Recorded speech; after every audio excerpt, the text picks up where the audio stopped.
From Studio 3 at Buzz TV, it's The Horse's Mouth with Tom McManus. All right, time once again for another edition of The Horse's Mouth here on Buzz TV, brought to you by our good friends at Heritage Capital. Great to have them on board. We're at Tommy Max, of course, at the bar, and boy, we've got the patrons this time around. We're talking how to be a great consultant, and let's say hello to who's here. Coach Campo's back. Hey, Coach, how are you, my man? I'm good, Tom. Good to see you. Life treating you well? Doing well, absolutely. You're looking really nice and tight and clean and everything. Well, after the Manscaped, I was a little self-conscious, but other than that, I'm feeling pretty good. Yeah, you're looking good. You. John Meyer's here from Meyer Nice to meet you, IT Systems. How you doing, man? I'm doing good, sir. How are Everything you? good? Yeah. Great to have you at the bar. Walt Holbrook is here from Yoda Retail Consulting. How are you? I'm fantastic. Yeah, how long have you been a consultant for? Probably 15 years. 15 years. Yeah. All right, beautiful. Great to have you on the show. And Jack Sears, my man from Client Focus Media. How are you, brother? Okay, let's just start right at it. And well, I'm going to start with you. What does it take to be a successful consultant in business?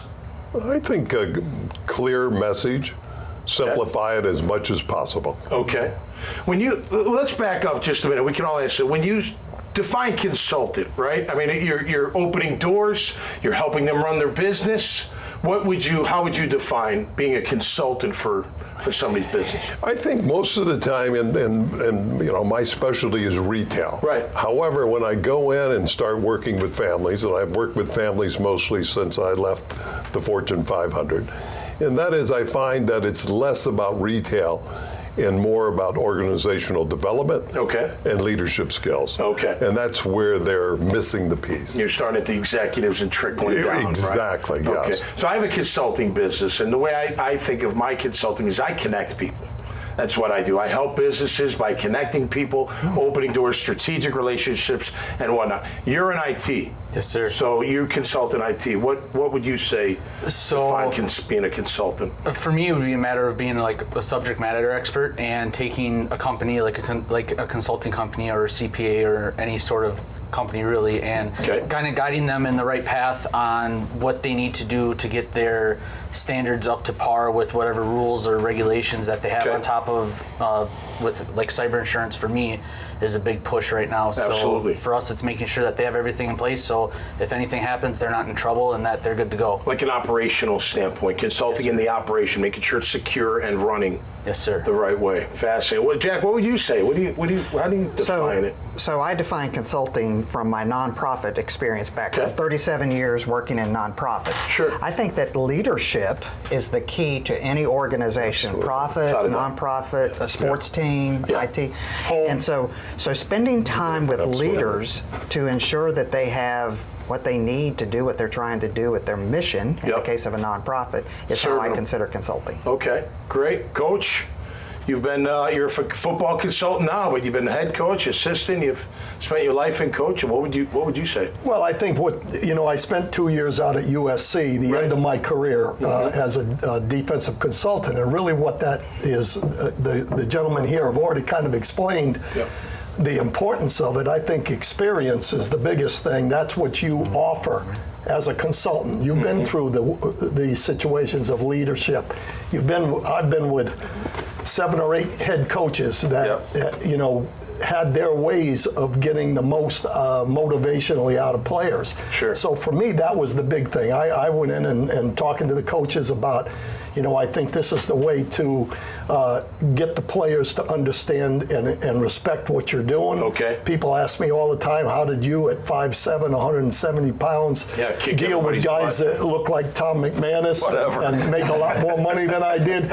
It really comes down to sales and being able to know your product and get it out there. And kind of be a buffer. Like you take your experience and buffer the leadership into running the operation the right way. Walt, with retail, how do you help retail clients? Explain that, like from a consultancy standpoint. It could be from merchandising to operations to logistics. It could be a lot of different things. I think, number one, it always falls down to people.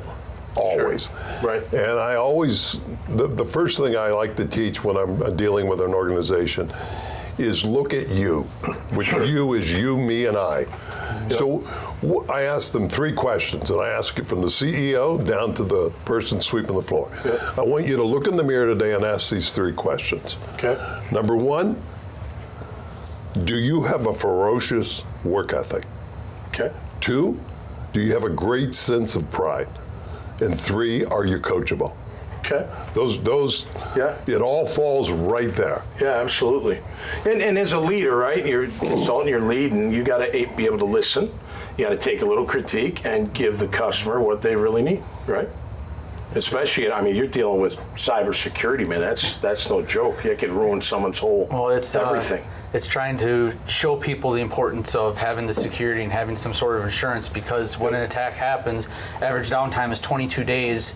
That means they don't have access to computer, their data, nothing while the investigations are going on. And if they don't have a good plan going forward and have things in order, they won't be able to get back up and running within a few days. It might take a month, it might take even longer, versus recovery time takes almost a whole year before they're even up and running back to where they were. I think when you're talking to any consultancy, the trust has got to be there.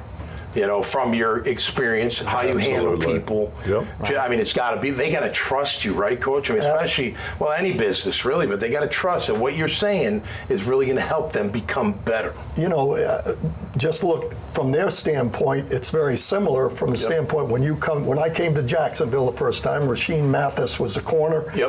Rasheem was a safety that had moved to corner. So when I looked at the film and everything, I said, hey, this guy's got great talent, but he's got a lot to learn. So I grabbed him, and I had a little bit of skins on the wall. I think that's part of it. You know, what you've done prior to talking to these guys, I had the Super Bowl rings, and so I took him to the film. I said, Rasheem, look at this. Here's what you need to do better. Now, you're an outstanding player. In other words, this isn't all about critique. This is about what you've done, but here's what you have to do. And I said, if you buy into me, I'll have you in the Pro Bowl in 2 years. And 1 year later, he was in the Pro Bowl because he looked at it and said, hey, I trust this guy.